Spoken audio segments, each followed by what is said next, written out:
हम जैसों के जब दिन आते हैं तो मौत बीच में टपक पड़ती है।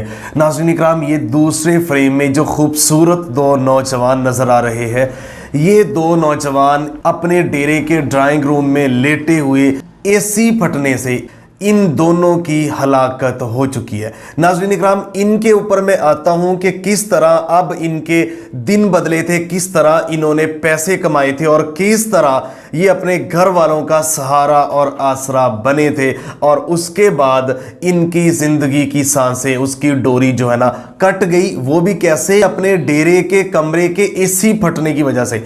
नाज़रीन इकराम, मैं आपको बताता चलूं कि पंजाब भर में पिछले 1 से 1.5 माह के दौरान 13 अमवात हो चुकी हैं एसी फटने की वजह से।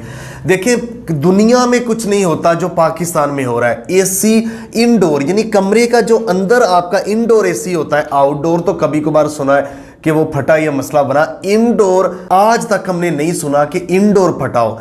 लेकिन 1.5-2 माह में सिर्फ पंजाब में 13 अमवात हो चुकी हैं, जिनमें फैसलाबाद, जहानिया, मुल्तान, मुख्तलिफ शहरों में 13 अमवात हो चुकी हैं सिर्फ एसी फटने की वजह से। और इसकी वजह क्या है? नाज़रीन इकराम, जो अब तक हमने रिसर्च की, R32 एक गैस है जो कि पूरी दुनिया में एसीओं के अंदर ममनू है। आप एयर कंडीशन के अंदर R32 गैस इतनी लो और थर्ड क्वालिटी की है कि आप उसको नहीं भर सकते। लेकिन R32 पाकिस्तान में मुख्तलिफ नामों से इस्तेमाल हो रही है, टाइम बम बन के इंसानों को निगलने लग गई है। देखिए, अच्छी अच्छी क्वालिटी के एसी वो पाकिस्तान में जब गैस भरें तो आप थर्ड लो क्वालिटी की भर दें। एक तो थर्ड क्लास गैस भरी जा रही है, दूसरा उनकी क्वालिटी एक पहले से कम है। अब देखिए, कंप्रेसर की एक क्वालिटी लो होती है, उसमें ज़्यादा प्रेशर के साथ जब गैस भर दी जाती है तो जो ही एसी चलता है तो तारें गर्म होती हैं, और उसके बाद ज़रा सी लीकेज एक टाइम बम बन जाती है, और देखते ही देखते पूरी की पूरी फैमिली जो है ना वो इस जान फानी से रुखसत कर जाती है। ये सूरत हाल है। बाकी चीज़ें तो अलग है ना।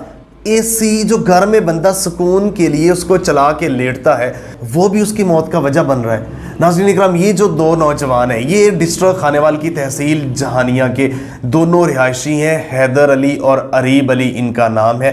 ये दोनों कज़न हैं। नाज़रीन इकराम, हैदर अली ने दुबई जाके काम किया, मेहनत की, और जिस तरह से भी वो पैसे कमाए, पैसे यहाँ पे लेके आया, अपना डेरा उसने बनाया। डेरा तकरीबन मुकम्मल हो चुका था। अपने घर वालों के दिन उसने बदल दिए थे। देखते देखते उसके ख़ानदान के दिन बदल रहे थे।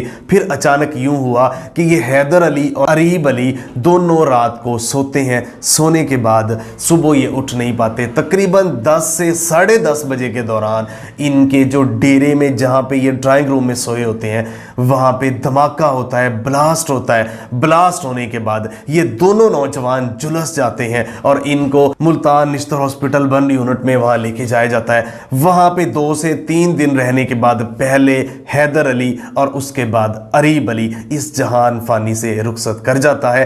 अहले इलाका और घर वाले तड़प रहे हैं, इलाका वाले भी परेशान हैं, और हर आंख गमजदा है कि दो नौजवान अचानक से घर में लेटे हुए सिर्फ एसी फटने की वजह से इस दुनिया से रुखसत कर जाते हैं। सही किसी ने कहा था कि हम जैसों के जब दिन आते हैं तो मौत बीच में टपक पड़ती है। नाज़रीन इकराम, बाद में बहुत सारी क्यास आइयाँ जैसा कि बाद में होती हैं इस तरह के हादसात के बाद। लोग तहकीकात के लिए, सहाफ़ी मकामी भी, इन्वेस्टिगेशन इदारे भी अपनी कोशिश कर रहे होंगे कि आया ऐसे दोनों अचानक कैसे हो सकता है, और इनके पीछे बहुत सारी स्टोरियां जो है वो गुत्थी को मजीद उलझा रही हैं। तो ये तो है एक तरफ, और दूसरी तरफ मैं आपको बताता चलूं कि घर की गैस भी लीकेज, जो फोरेंसिक रिपोर्ट है उसमें यह भी आया कि घर की गैस की लीकेज हो गई थी। लीकेज के बाद जब इन्होंने सुबह उठ के कोई लेटर या कोई चीज जलाई तो वो वहां पे आग लगी। उसके बाद एसी जो था वो भी फट गया। अब असल रियलिटी क्या है ये तो अल्लाह बेहतर जानता है, लेकिन 13 अमवात मैं आपको गिनवा चुका हूं